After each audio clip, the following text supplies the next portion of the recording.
how you can export SD quality video from Meta AI. So first thing first, let's open the Meta AI app, and I assume that you have already downloaded it.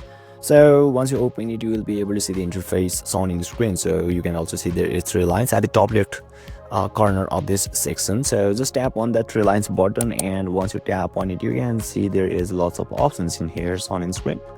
So you simply need to select the chat option, which is in second. So once you tap on it, you simply need to enter a prompt to whatever kind of video you want. But once you enter your prompt, you simply need to open it, and you can see there is a share option at the top right corner of this section, which is at the left side of post. So just tap on that share icon and simply tap on save, and it will by default download your video in SD quality successfully. So basically this is how, and this is the process to export SD quality video from Meta AI. And if you still encounter any issue during this process, feel free to leave a comment and I'll be happy to assist you. Thank you for watching, and I'll see you next time.